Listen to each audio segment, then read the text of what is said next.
All right, we are jamming. Sunday fun day.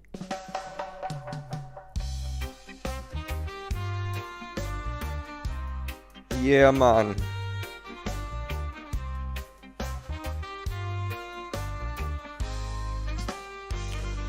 All right.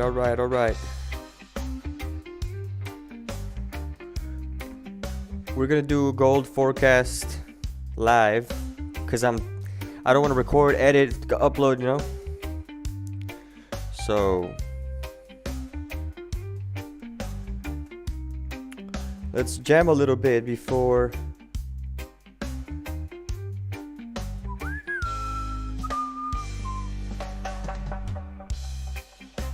Let's see.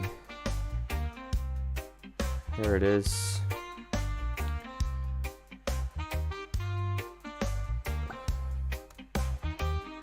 All right.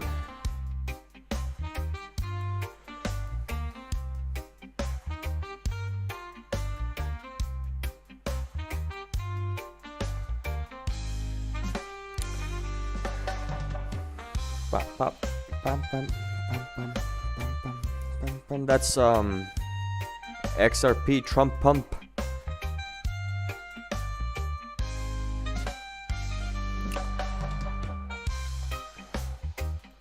So this is what we had.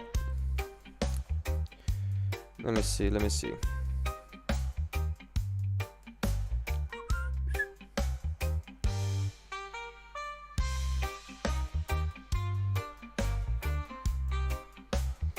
Where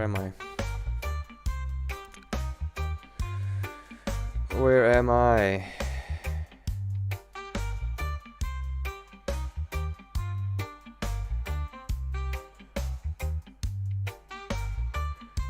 I don't even know if I have a chat on this. Hold on.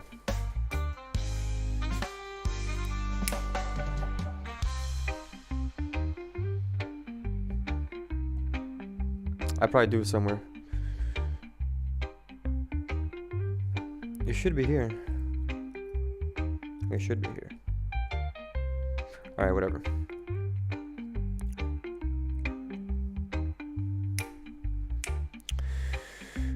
Alright, we shall thank our music.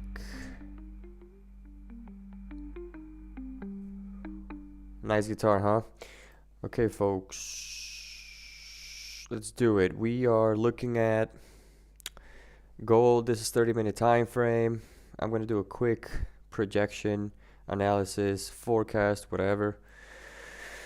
And let's see. We are looking at I mean, look, it's tight, it's weird. Trump's inauguration is going to be wild. Bitcoin should pop. Gold, I mean, it should follow, but if we see what happened during last New York session, they just dumped it. They went to grab liquidity right about at 2717, and then they just threw it down below the support of 2702, which is London's low. So the fact that New York closed selling, to me, kind of indicates that they might want to bring price a bit lower, maybe to this range of 2680. Okay, so here's what I'm going to do. I'm going to go over the factors that I take into account when analyzing the market, and I'll just draw them right there for you. Let's do it in another chart because I want to have that one kind of clean there. So, all right, what do we got here? Initially, we have to set this area right there, which is just above these equal highs. We have that imbalance area, so it's potential. It's a potential sell entry right around here. However, let me adjust that for a second. Beam. Okay, and then we have to extend these levels. Check this out. This was an old analysis I'd had for the 4-hour time frame, which is playing out decently. Buying area right there, respecting beautifully this pivot area as well. This right here is what I'm interested in. And if you look at this, if you extend it, that played out beautifully. Liquidity grab right there. That was on Wednesday, December 11. And last week on Thursday, made that high right there, making these equal highs. And markets started selling off. So I think that's why I think price might want to retest this pivot area. Okay. So we have to see what happens. And we have to analyze lower time frames to see if it makes sense, right? So if we look at this in a lower time frame, we're going to see an A shape where market manipulates above highs and then sells that liquidity. It's potential, and it's very likely we see a similar behavior right with that wick, right? This is a 4-hour time frame, so look at that rejection wick, and then this bearish candle closing below these candles. This bullish candle fails to close above the previous bearish candle, and the next one creates a rejection wick on top of these, and it closes bearish. So this to me is indicating that initially the market wants to drop. Okay, how much, where, we'll see. We'll check it out in a second. But based on this time frame, we have this very long-term pivot area. So initially, my eyes are looking at that because that serves as a magnet for the market. Okay, so my eyes are in these lows and this wick, and obviously all that range that the market has been fighting up and down between 2650 and 2660. However, let me actually edit for a second my cursor so you can see it. The crosshair, you're going to see it better right there where they intersect, where the lines intersect is where I'm pointing. So again, we're looking at this wick over here, how it rejected just in this area right here. So that was perfect, right? We extended that line, that rectangle, that was our interest area. And now the market is going to find liquidity between this range right here, because this was a push. So here we have first push, correction, continuation push, correction. You see that? You see that's the thing. Okay, so that is where I wanna clear out if it's gonna continue to the upside or if it wants to retest the pivot area. And will it sell off that much? I'm not sure, because then the thing is we have Mr. Trump taking office on Monday, and that week is going to be wild crocodile. So they might dump gold, you know what I mean? And if they do, then we're looking at this low is just it's a low, and this low is vulnerable, 2580, and then we have this 2500 range just below, a lot of liquidity. However, also, by the way, today there's the ceasefire in Gaza takes place, and that might get reflected on the market as well next week. And that might, I don't know, that might make gold come down a bit. And if they want to buy it, they're gonna sell it. I don't think they're gonna start buying now. They have to have a discount level, and that we could kind of try to measure with the pivot area. So think about the pivot area as being the 50% of this major consolidation area between the all-time high and this support that created in 2580 and potentially 2540. So I'm going to zoom out and look at this. I'm going to grab from this tip right here to this low right here. So I'm going to go up like that, and I'm going to switch it just a sec to this premium and discount format. So the 50% of this big range that has been going up and down between, the 50% is 2629.34. Let's call it at 2630. The pivot area I have illustrated is above, because if you see, this is low. This support was created, it broke, then it went up again, came back above it, then below it, respected it, back up, back below, respected it. So it's been dancing more between the 2650 and 2660 range not much of the 2630. However, that is an important level, the 2630. 2630 level is the 50% of that major range, and below the 50% is a discount area. So anything below the 50% of a range is going to be a discount, and above it is going to be, above the 50% is going to be a premium for a sell opportunity. So we have to see in lower time frames how gold behaves when it starts getting to that pivot area, and if it closes below it, then it's likely for the 50% to be a target, and below it, right? Because all that range below the 50% is optimal for a buy and long position. So it's gonna be wild again. So okay, these are the major levels in the 4-hour time frame. Let's go down to the 1 hour and see what else we can see. Obviously, that bearish engulfing candle tells us a lot. And then these equal lows over here, that's, a lot of people have their stop loss right here. Anybody who's been holding longs, anybody who's buying. So also sell stops, people that have interest in participating in the market and they want to sell. Well, they're going to be like, okay, I'm not going to sell now because what if I get, stopped out early? So I'm just going to wait for this low to get broken. So I'll place a sell stop there.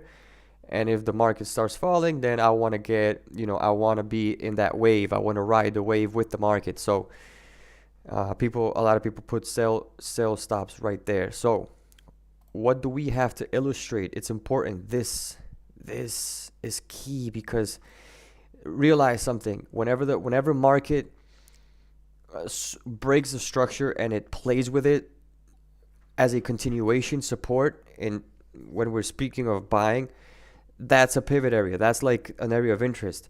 Whenever a support gets broken and then the market plays with it and respects it as a resistance, that is also a key area. So I cannot ignore the fact that in this occasion, check it out, I cannot ignore the fact that here the market bounces off of that resistance, right, to the downside, but then it breaks it off, it goes above it, and then respects it over here. So that is it's like a mirror. So whenever the market is going up, it acts like a mirror when it breaks it. So now it's bouncing above it. In the future, that's what could happen. So in other words, if price ends up testing that support, it might bounce first before breaking it to the downside. And if it does that, it might want to look to steal all of these stop orders which are above those highs that are getting created. So I wouldn't be too confident in saying sell immediately or anytime soon and expect price to drop right away to the pivot area, because if this area holds right here of the 2670, 2695, if that range holds, then I would be actually kind of sketchy and worried that all the sellers, the early sellers, get taken out, especially when we have this potential sell in the imbalance right just below that the high that was created there at 2725, and even above it, just above 2725, the market could manipulate, and then you know what, everybody's gone. So that's what I would look into. That's like a first comment I want to leave there.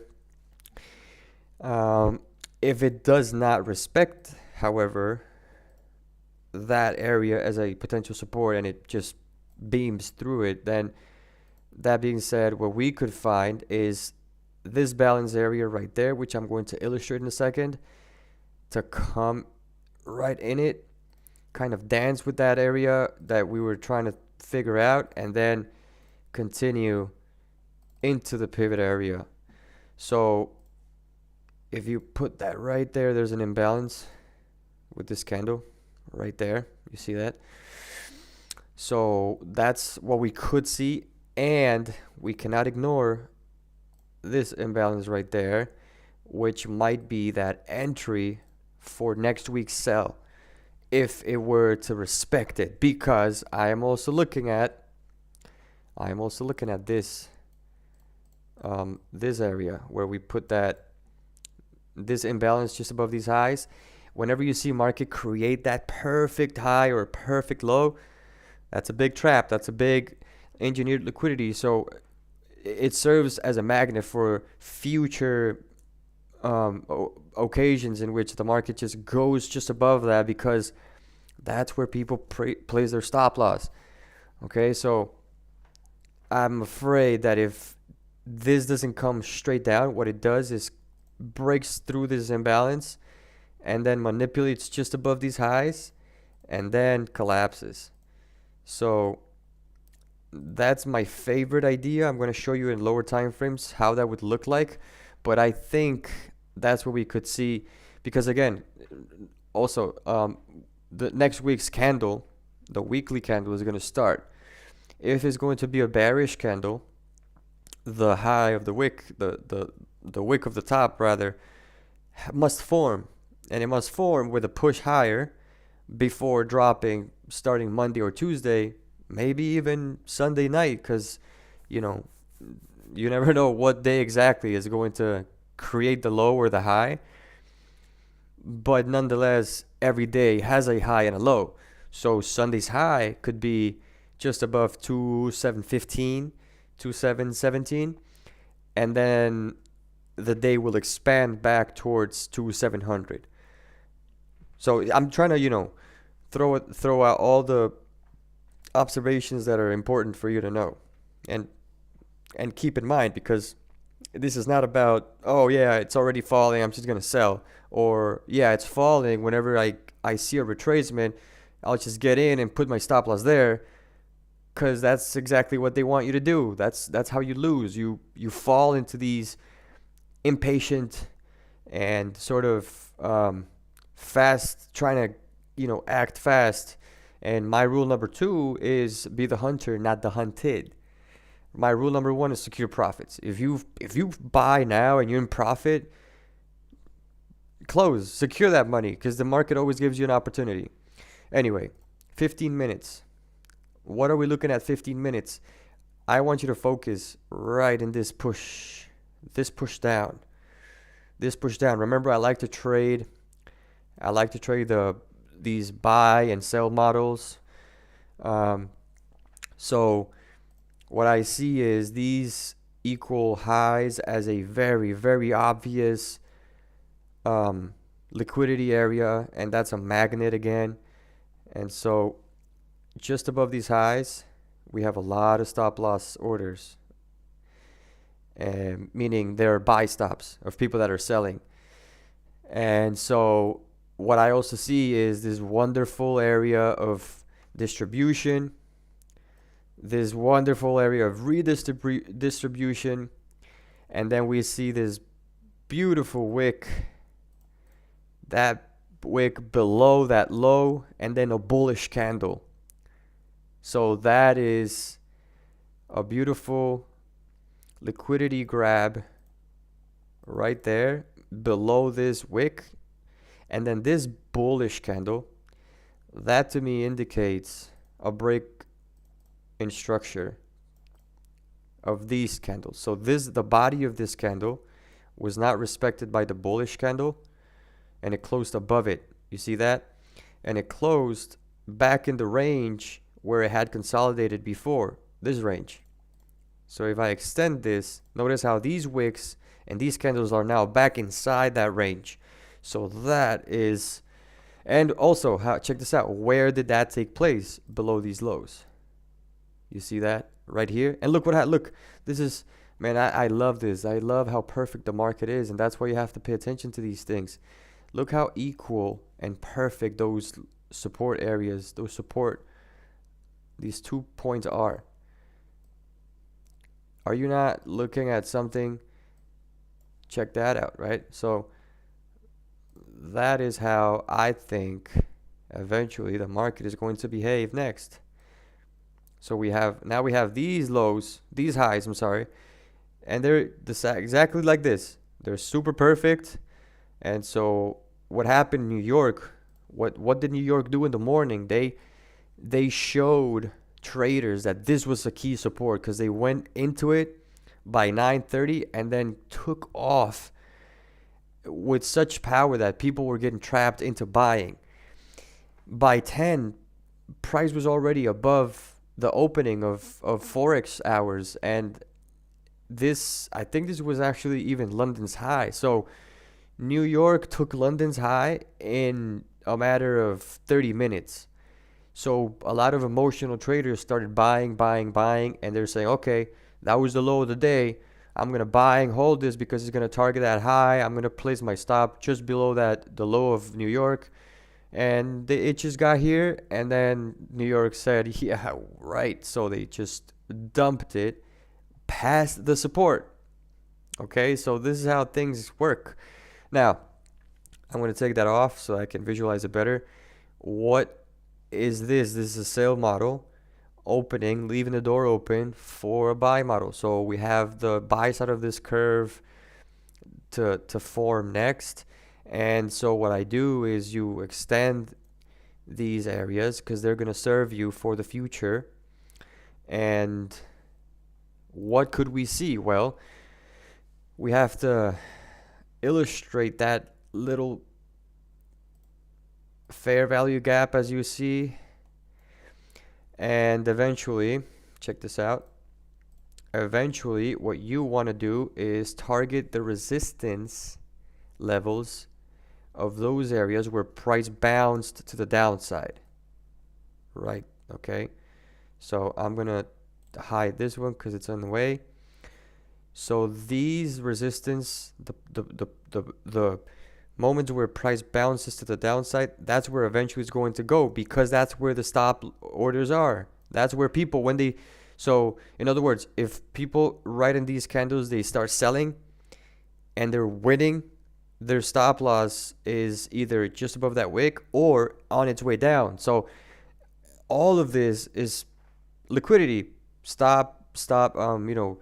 protections, stop orders that are protecting short positions. So when the market comes back up and it just liquidates all of that, and then it moves up. So psychologically speaking, people place their, if they have a short, they place a stop loss above a previous high. And when they're in profit and they want to lock it in, or they want to trail their stop, well, they're going to put it above another high, and so on. So the highs of these consolidation areas are key for the buying curve, the buying side of the curve. So eventually what I think is going to happen during the Sunday open is, I'm not sure if it's going to manipulate lower. It could, but because of that bullish candle, I don't think so. I think it's going to come back into this area, could consolidate a little bit, and then start popping hard, because they need to get up there. They need to get all that liquidity so they can dump it, right? So they're going to go up, boom, they eat that, and then they might want to come down a little bit back into that range and then go back up, creating a V shape. And then somewhere around here, they might also sell a bit, kind of start, creating the illusion of market continuing to the downside, but not. Somewhere around here, create another V shape, and then just go hard for those stop orders in this right above here. And that's where I want to see a nice A shape, maybe something like that, and then like that. And then the party is going to start for the drop. So I'm going to hide that. And I'm going to extend these levels so that you can have an idea of why I drew the lines I drew. Okay. So, and then I'm going to put that right there. All right. Okay, you see that? And so what we're going to have, let me just close that as well. So we're going to have an area of consolidation somewhere around here. Here it is. And then we're going to have accumulation. Remember, this is a buy side. So somewhere around here, we're going to have a first area of accumulation, and then area of reaccumulation just right over here. Maybe even lower, right? It could be in between. It could be in between this But somewhere, something like that. Maybe if I think I'm gonna extend this a little bit low, because that's where orders are gonna get accumulated. Somewhere around there. Okay. Yeah, something like this, right? And then they're gonna just break through, get these highs, and this is where you might see your A shape right there. I'm interested in having a very similar behavior like how it happened here. So we want to have essentially an equal high, again, somewhere around here. A big push to the downside, creating again the illusion that the market is going to start falling, but then break up and then close back below, breaking structure, and then just dumping. Okay, so that's what I think is going to happen for Sunday into Monday. And then Monday might again create a little pullback, but continue lower because, again, if we go back to the 4-hour time frame, we see already liquidity has been taken right at this longer term resistance area, which has been serving as a major range. So, you know, and going back to what I was saying in the beginning, like if New York, if London, if Asia want to buy gold, they're not going to buy it now. They want to grab a more interesting price, a discount price. And that's anywhere at least in the pivot area, which is at 2650 range. So I do see next week be, you know, starting to be a bearish Sunday, Monday, Tuesday. Again, Trump's inauguration might help it get there really quickly to the pivot area. And if not, before we finish, in order for this video not to be super mega long, what happens if this scenario does not play out? Because the market doesn't necessarily respect this, how do I say it? Like this idea of whenever there is equal lows, it's going to grab liquidity under and then go back up. And whenever there is equal highs, it's going to grab liquidity over and come back down. It's not always that case. It's you know, sometimes it just beams right below lows and above highs. If that's the case, what we would have to see is this level get respected and consolidated. It kind of just make a pause. And if when breaking above, the candles are closing with strength above these levels, that indicates it indicates more of a continuation rather than a liquidity grab. Because whenever the market does these liquidity grabs, you see a lot of wicks in lower time frames, like the 15, 5-minute time frames. You see candles go up and then back down, and you leave that long wick, and the bodies respect resistance. So, for example, you see this is the 15-minute time frame.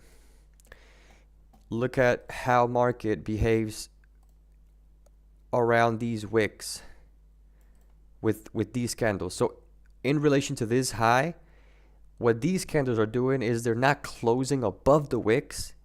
They're actually leaving more wicks at that range. So that's rejection. Whereas, for example, look at what happened in this moment right here with these candles as well. So in relation to these lows, this bearish candle closed below these lows and right on these candles as well. But that bearish momentum shows that this is not going to be a rejection range. Then you have this wick. Initially that was a rejection. This also helps me. This example has the two scenarios where this candle went below but it closed bullish. So that's a rejection. But then here's another rejection to the downside. You see that? This is how you I hope I'm explaining myself well enough and you can understand with these illustrations how you can spot these rejections and how you can identify when they're not going to be a rejection. So rejection intention of going back above, maybe to this resistance, but then another rejection to the downside with these wicks. And then what do we see? This candle, again, closing below these. So that's helping you realize that this support is not going to hold. And eventually it doesn't. So that's what could happen here in relation to these highs. I want price to show me if it's going to reject around here or if it's going to be closing for it to then just break through even higher. Because even higher, then we have this low, these highs, it's alone. Whenever you see highs that are like this, like all vulnerable and alone, and they don't have a buddy next to them, they're going to get taken. So look at this right here. This low, it's there like it's like in the edge. It's got nobody here. It's got just this one. So that's what happens, right? And so this high at least has this buddy right here. They're like, okay, we can hold this. The market maybe gets there and then they hold the line. Price drops. But let me show you another example before we finish of why I'm saying these lonely highs get taken. This high right here. This high, it's just alone. It's there. It's got like, it's nobody. I don't know. That's how I think. That's how I interpret the market. And eventually that's what happens. Look, eventually the market gets there. This push holds and then eventually gets broken out. Okay, so that's why I think this high, it's all vulnerable. Let's see what happens.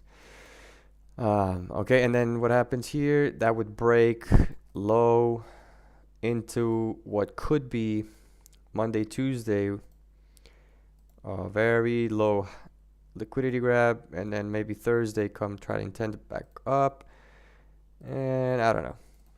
That's just me doing a few extra lines to have an idea. But all this being said, guys, I want to keep my eyes very close on these price levels between 2700 and 2704. Okay, this range right here is going to tell us everything. If we see price closing above 2704, you could expect it to go higher into at least 2715, 2710, 2715. If we see price closing below this low, how we saw it in the past with that long bearish wick candle, for example, this one and these ones, remember, if we see that here, then we're gone to at least 2690, okay, where this low is. All right, I'm going to leave it there. I hope you enjoyed this video. Like, subscribe, whatever, blah, blah, blah. I'm not a YouTuber, but I have to put this on because that's what society tells you to do, and we're all sheeps, and I'm going to say whatever YouTuber says, subscribe, hit the like button, blah, blah, blah. Bye.